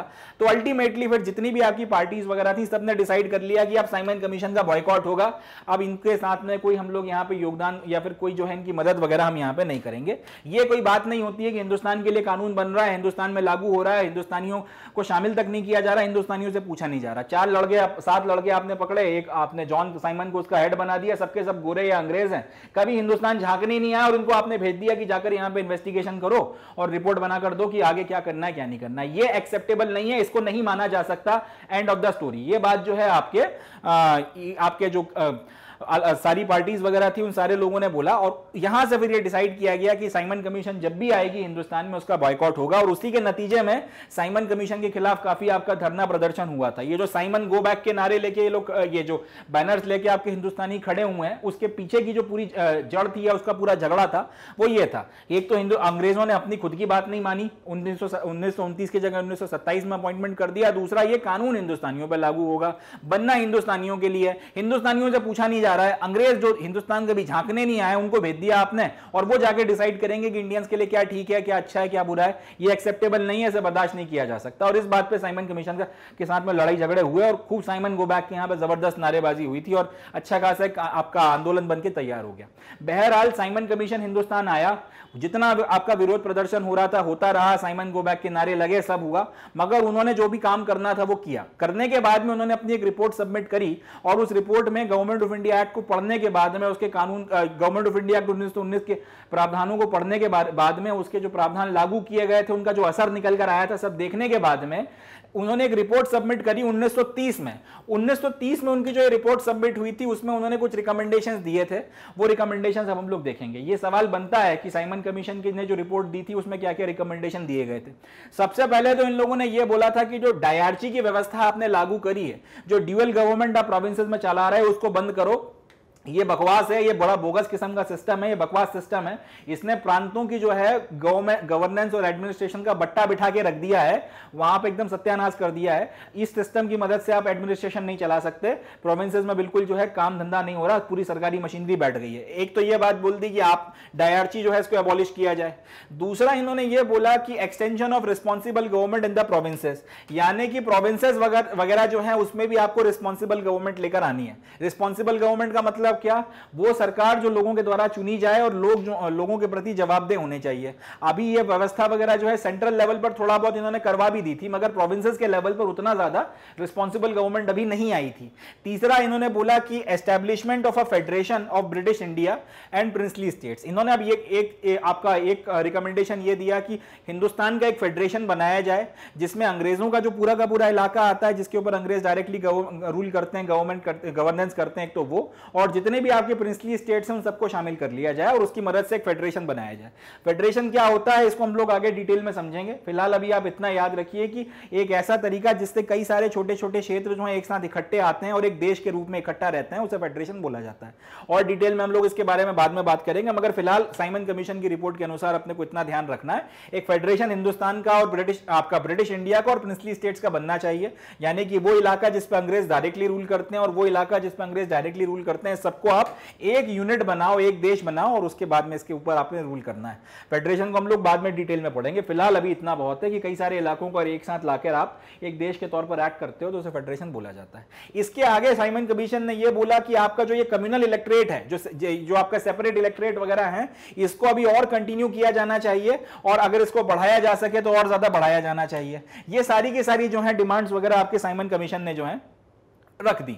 अब साइमन कमीशन ने जो है ये सारे के सारे रिकमेंडेशन वगैरह एक रिपोर्ट बनाकर सरकार को दे दी है। ब्रिटिश सरकार की बात कर रहा हूं। अब ब्रिटिश सरकार को ये जो रिपोर्ट दी गई थी, इसमें जो अलग अलग तरीके के प्रपोजल दिए गए थे साइमन कमीशन के द्वारा, इनको कंसिडर करके हिंदुस्तान में लागू करवाने के लिए, क्योंकि साइमन कमीशन जब आया था हिंदुस्तान में तो जिस तरीके का हो हल्ला मचा, अंग्रेजों को समझ में आ गया कि हिंदुस्तानियों को शामिल किए बिना आगे कुछ हो नहीं पाएगा। तो साइमन कमीशन की रिपोर्ट जब बनकर आ गई तो उन्होंने इंडियंस को बुलाया ये बोलकर कि यार देखो ये रिपोर्ट आ गई है, अब इसको लागू करने के पहले हम लोग आपसे पूछना चाहते हैं, आपसे सलाह मशवरा करना चाहते हैं, तो आके आओ बैठो, अपन मिलकर बैठते हैं और डिसाइड करते हैं कि आगे फिर अपने को अब क्या करना है क्या नहीं करना है।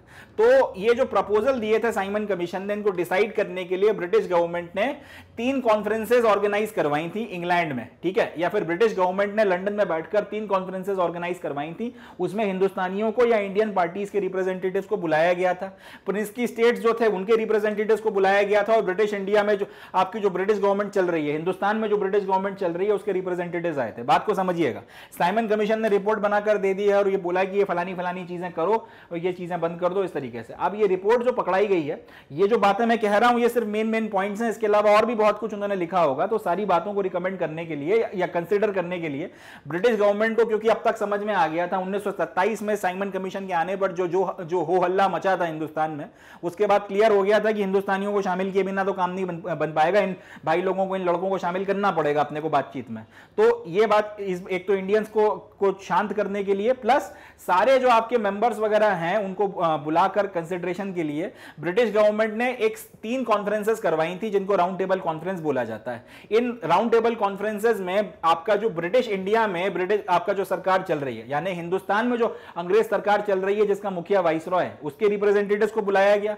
प्रिंसली स्टेट जो थे उनके रिप्रेजेंटेटिव्स को बुलाया गया और आपकी जो पॉलिटिकल पार्टीज वगैरह थी, कांग्रेस हो गई और आपकी जो दूसरी पार्टीज वगैरह थी, इनके रिप्रेजेंटेटिव्स वगैरह को बुलाया गया। अब इन लोगों के साथ में डिस्कशंस वगैरह किए गए और इन डिस्कशंस वगैरह के बेसिस पर जो है एक व्हाइट पेपर इशू किया गया कॉन्स्टिट्यूशनल रिफॉर्म्स के ऊपर। व्हाइट पेपर का मतलब होता है जिसमें सरकार बहुत संक्षिप्त रूप में बताती है कि आगे हम लोग क्या करने वाले हैं या क्या नहीं करने वाले हैं। तो इन सब लोगों के साथ में साइमन कमीशन की रिपोर्ट की रिकमेंडेशंस को देखने के लिए राउंड टेबल कॉन्फ्रेंस वगैरह ऑर्गेनाइज करवाई गई और इन 3 राउंड टेबल कॉन्फ्रेंसेस वगैरह के बेसिस पर एक व्हाइट पेपर जो है इशू किया गया, जिसमें यह बोला, ये व्हाइट पेपर में फिर यह बताया गया कि आगे जो है वो लोग क्या करना चाहते हैं क्या नहीं करना चाहते। ये व्हाइट पेपर जो है आपका ब्रिटिश पार्लियामेंट की एक कमेटी ने, एक जॉइंट सिलेक्ट कमेटी होती है, उसने जो है प्रिपेयर किया था।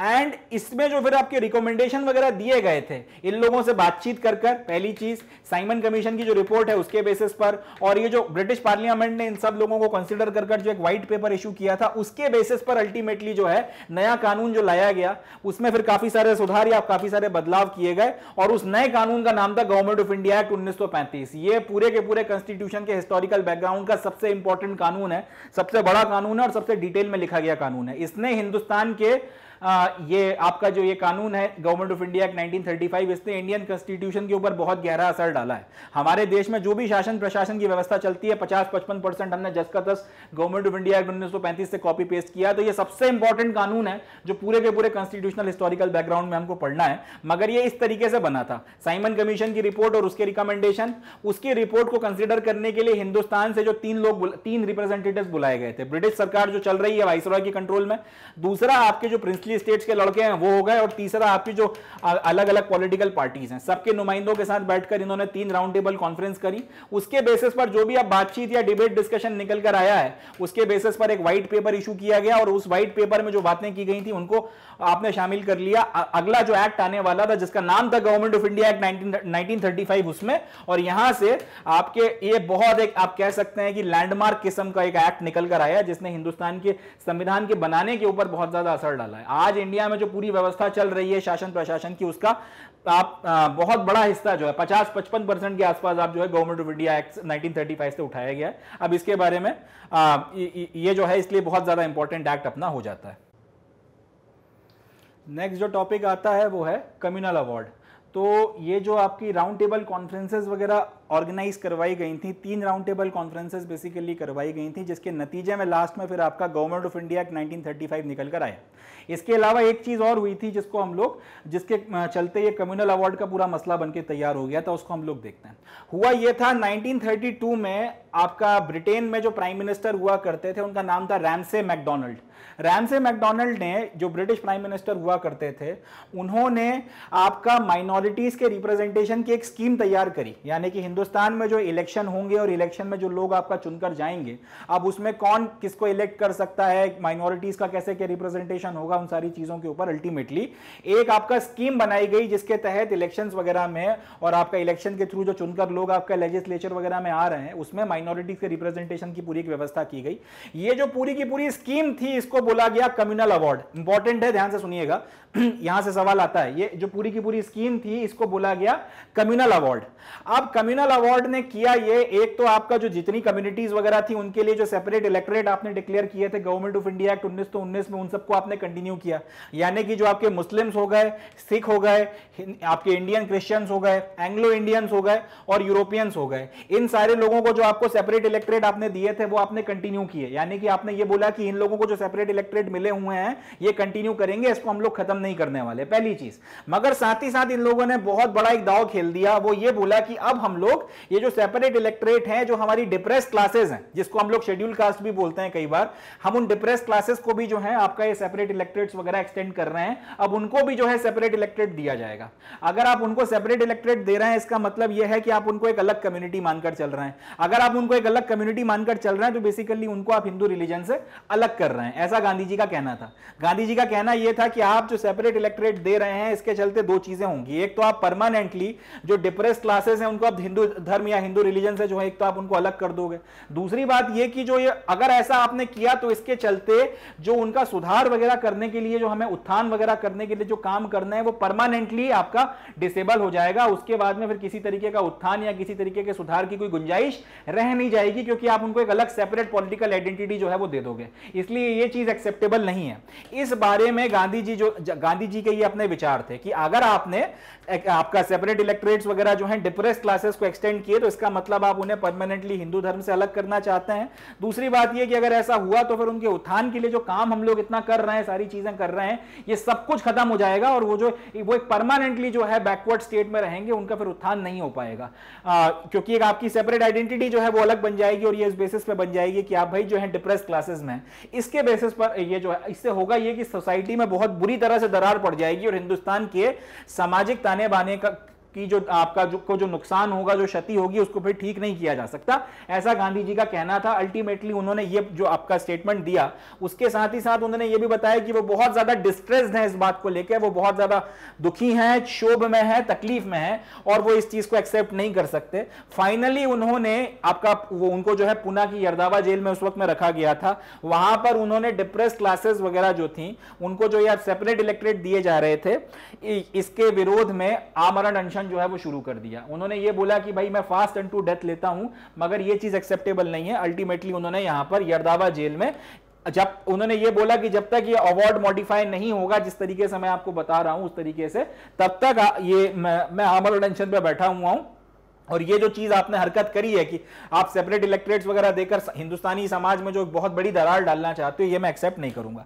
अल्टीमेटली ये जो आमरण अनशन वगैरह था आपका यरदावा जेल में जो शुरू हुआ था, उसके नतीजे में हुआ ये कि फाइनली आपका डिप्रेस क्लासेस के जो सबसे बड़े लीडर थे डॉक्टर अंबेडकर साहब, उनके बीच में और गांधी जी के बीच में एक मुलाकात होती है, वो पुनः उनसे मिलने जाते हैं। फाइनली उनके बीच में जो भी डिस्कशन वगैरह होता है, उसके नतीजे में अल्टीमेटली एक आपका इनके बीच में एक डिस्कशन होता है, उनके बीच में एक आपका एक समझौता होता है। इस समझौते को बोला गया है पूना पैक्ट। इंपॉर्टेंट है, याद रखिएगा। गांधी जी ने क्या बोला? गांधी जी ने बोला कि अंग्रेज जो ये आपका डिप्रेस्ड क्लासेस को सेपरेट इलेक्टोरेट देकर परमानेंटली हिंदू फोल्ड से अलग करना चाहते हैं और हिंदुस्तानी समाज में एक बहुत जबरदस्त कह सकते हैं दरार या फिर खाई डालना चाहते हैं, ये मैं होने नहीं दे सकता और इसलिए मैं कम्युनल अवार्ड के विरोध में बैठ रहा हूं आमरण अनशन पे। वो कहां बैठे? पूना की जो आपकी यरदावा जेल है वहां पर। अब ये जब आमरण अनशन पर बैठे तो उसके बाद में डिप्रेस क्लासेस के जो उस वक्त के सबसे बड़े लीडर हुआ करते थे डॉक्टर भीमराव अंबेडकर साहब, ये आए उनसे वहां पे मिलने। इनके बीच में आपस में जो है चर्चा परिचर्चा हुई और अल्टीमेटली इनके बीच में एक समझौता हुआ और उस समझौते को जो है नाम दिया गया, उस समझौते को बोला गया पूना पैक्ट। पूना पैक्ट में यह बोला गया कि भाई जो आपका अंग्रेज सरकार जो डिप्रेस क्लासेस वगैरह को अलग से आपका रिजर्व सीट देना चाहती है, सेपरेट इलेक्टोरेट देना चाहिए, आपका जो सेपरेट इलेक्टोरेट देना चाहती है वो एक्सेप्टेबल नहीं है। इसकी जगह होगा यह कि डिप्रेस क्लासेस के लिए सीट्स वगैरह जो है उनको रिजर्व किया जाएगा और जितनी सीटें अंग्रेज जो है सेपरेट इलेक्टोरेट के नाम पर दे रहे थे, गांधी जी ने उससे ज्यादा डबल सीटें जो है दिलवाई, मगर बोला यह कि हिंदू ज्वाइंट इलेक्टोरेट बना रहेगा। आप डिप्रेस क्लासेस को एक अलग कम्युनिटी के तौर पर या सेपरेट इलेक्टोरेट के तौर पर ट्रीट नहीं कर सकते। कहने का मतलब यह है कि अगर ये आपका कम्युनल अवार्ड पास हो जाता तो लेट से अगर आपका ये इलाका जो है वो सेपरेट इलेक्टोरेट डिक्लेयर किया गया डिप्रेस क्लासेस के लिए, तो जिस डिप्रेस क्लास के लिए सेपरेट इलेक्टोरेट डिक्लेयर किया गया सिर्फ उसी का बंदा यहां पे खड़ा होगा और उसी का बंदा जो है यहां पे वोट डालेगा और वो उसी कम्युनिटी के या उसी पर्टिकुलर सेक्शन का जो है बंदा यहां पे वोट डालेगा और वो इसको चुनकर आएगा। मगर पूना पैक्ट ने ये किया, पूना पैक्ट में इन्होंने ये बोला कि हमें रिजर्व सीट्स जो है हम डिप्रेस क्लासेस को ज्यादा को देंगे मगर ज्वाइंट हिंदू इलेक्टोरेट रहेगा। मतलब ये कि ये वाली सीट आपने डिप्रेस क्लासेस के लिए रिजर्व कर दी। अब यहां पे जो बंदा खड़ा होगा वो तो डिप्रेस क्लासेस से होगा, वो तो आपका शेड्यूल कास्ट से या फिर शेड्यूल क्लास से इलेक्ट होगा, शेड्यूल क्लास से आपका खड़ा होगा, मगर वोट यहां पे सारी की सारी कम्युनिटी के लोग करेंगे। उसका जो वोटिंग वगैरह होगी, उसका जो इलेक्शन होगा यहां पे सारी की सारी कम्युनिटी के लोग करेंगे। तो इसको जो है आपका हिंदू ज्वाइंट इलेक्टोरेट बोला गया। अब आपका जो डिप्रेस क्लासेस वगैरह के लिए सेपरेट इलेक्टोरेट की जितनी सीटें दी जा रही थी, अंग्रेजों ने 60-70 की 67-70 के करीब सीट्स वगैरह दी थी, गांधी जी ने उनको डबल से ज्यादा बढ़वाया। उन्होंने बोला कि नहीं, डिप्रेस क्लासेस को ज्यादा सीटें दी जाएं, जितनी अंग्रेज दे रहा है मैं उसकी डबल से ज्यादा सीटें जो है वो दिलवाऊंगा, मगर इतना है कि आप सेपरेट इलेक्टोरेट नहीं ले सकते, आपको ज्वाइंट इलेक्टोरेट ही जो है उसमें रखा जाएगा। अगर ऐसा नहीं किया गया तो शेड्यूल कास्ट के उत्थान के लिए जो काम किया जा रहा है वो सब खत्म हो जाएगा, उसका कोई मतलब नहीं निकलेगा। वो परमानेंट जो है फिर एक आपका डिस्लाइन की स्टेट बनी रहेगी, उससे हम बाहर नहीं ला सकते उनको। इस पर्टिकुलर बात के ऊपर ये एक पैक्ट पास करवाया गया, इस पैक्ट को बोला गया पूना पैक्ट। तो पूना पैक्ट जो है उसने अल्टीमेटली कम्युनल अवार्ड का जो सबसे खतरनाक जो एक जो आप कह सकते हैं कि एक प्रावधान था, उसको आपने नल एंड वॉइड करवाया कि ये जो आपने डिप्रेस क्लासेस वगैरह के लिए, शेड्यूल्ड कास्ट वगैरह जो है उनके लिए आपने डिप्रेस कम्युनिटीज वगैरह के लिए सेपरेट इलेक्टोरेट की व्यवस्था करी थी, इसको खत्म करवा के ज्वाइंट इलेक्टोरेट करवाया। मगर गांधी जी ने यहां पर अपना यह भी बताया कि वो कितना सीरियस है सेपरेट आपका जो शेड्यूल्ड कास्ट वगैरह है या फिर आपका जो डिप्रेस क्लासेस वगैरह है उनके उत्थान के लिए जितनी सीटें अंग्रेज सेपरेट इलेक्टोरेट में नहीं दे रहे थे उसकी डबल से ज्यादा सीटें जो है यहां पर उन्होंने आपका रिजर्व करवाई थी। मगर यह जरूर बोला था कि इलेक्शन जो है वो हिंदू ज्वाइंट इलेक्टोरेट के थ्रू होगा। मतलब अगर इस इलाके को आपने सीट जो है आप उसमें रिजर्व कर दीजिए डिप्रेस कम्युनिटी के लिए, डिप्रेस क्लास का जो बंदा है वही खड़ा होगा, मगर वोट यहां पे सारे के सारे डालेंगे। यह चीज जो है डॉक्टर अंबेडकर और गांधी जी के बीच में हुई और उसको पूना पैक्ट कहा जाता है। चलें आगे बढ़ते हैं। So with this we come to end of today's session. आज का जो हमारा सेशन है उसमें हम लोगों ने गवर्नमेंट ऑफ इंडिया एक्ट 1919 और उसके बाद उससे जुड़ी हुई जो कुछ चीज़ें हैं उनके बारे में बातचीत करी और गवर्नमेंट ऑफ इंडिया एक्ट 1935 की जो भूमिका वगैरह है उसको भी हम लोगों ने देखकर खत्म किया। बहुत इंपॉर्टेंट एक्ट है, बहुत सारे सवाल यहाँ से बनते हैं, किस तरीके के सवाल वगैरह पूछे गए हैं, क्वेश्चंस वगैरह किस तरह से यहाँ से आए, उनको भी हम लोग आगे आने वाले सेशंस में डिस्कस करेंगे जब क्वेश्चंस वगैरह की प्रैक्टिस की जाएगी। मगर लिटरली ये टॉपिक इंपॉर्टेंट है, इसलिए अपने को इसको इत्मीनान से ईमानदारी से पढ़ना है। जितना अपन लोगों ने यहाँ पर कवर किया है इसके अलावा अलग से और कुछ देखने की जरूरत नहीं है। आप सिर्फ इतना ही जो है टॉपिक वगैरह बार बार रिवाइज करें, इसी लेक्चर को जो है आप बार बार देखें और इस गवर्नमेंट ऑफ इंडिया एक्ट 1919 से इस पे फिर जो भी सवाल वगैरह आते हैं आपका हाई प्रोबेबिलिटी है कि आप उन सारे सवालों का जवाब दे पाएंगे। नेक्स्ट जो अपना सेशन रहेगा उसमें अपन लोग गवर्नमेंट ऑफ इंडिया एक्ट 1935 के साथ अपना डिस्कशन वगैरह करेंगे। डिटेल में पूरा का पूरा गवर्नमेंट ऑफ इंडिया एक्ट 1935 हम लोग देखकर खत्म करेंगे, उसके क्या प्रावधान हैं, क्या उसमें अच्छी अच्छी बातें थी, क्या उसमें कॉन्स वगैरह थे, क्या बुरी बातें थी, किन चीज़ों को फिर अडॉप्ट किया गया, एक्सेप्ट किया गया, इन सारी चीज़ों के बारे में हम लोग बातचीत करेंगे। पूरा डिटेल में जो है गवर्नमेंट ऑफ इंडिया एक्ट 1935 को देखा जाएगा, मगर वो सारी की सारी बातें नेक्स्ट सेशन में। आज का जो सेशन है इसको हम लोग यहीं पर समाप्त करते हैं। समाप्त करने के पहले yet again I will like to recall you chaps कि भाई मैग्नेट ब्रेन्स कंपटीशन का जो हमारा चैनल है, आप इस पर जुड़ें, ज़्यादा से ज़्यादा लोगों को इसके बारे में बताएं, इससे जितना हो सके उतना ज़्यादा बेनिफिट उठाएं। मैग्नेट ब्रेन्स कंपटीशन पर आपकी जितने भी वेरियस गवर्नमेंट सेक्टर के एग्जामिनेशंस होते हैं, सबकी प्रिपरेशन आपको एक्सक्लूसिवली फ्री ऑफ कॉस्ट करवाई जाती है। किसी तरीके का कोई पैसा आपसे चार्ज नहीं किया जाता और एकदम क्वालिटी कंटेंट, डेडिकेटेड कंटेंट हमारे एक्सपर्ट एजुकेटर्स के द्वारा जो है आपके लिए लेकर आया जाता है, जिसकी मदद से आप लोग अपने वेरियस एग्जामिनेशंस वगैरह को निकाल सकें, क्लियर कर सकें, अच्छे पदों पर पहुंचें, अच्छे करियर्स बनाएं और सबसे बड़ी बात, देश की तरक्की में आप लोगों को अपना कंट्रीब्यूशन हो सके, गवर्नमेंट की जो इफेक्टिव फंक्शनिंग है उसमें आप लोग भी जो है अपना एक योगदान दे सकें। तो इसी नोट पे अपना सेशन हम लोग यहाँ पे समाप्त करते हैं। अपना बहुत ख्याल रखें, बहुत पॉजिटिव रहें, खुश रहें, हंसते मुस्कुराते रहें, मोस्ट इंपॉर्टेंटली जुड़े रहें मैग्नेट ब्रेन्स के साथ। Thank you.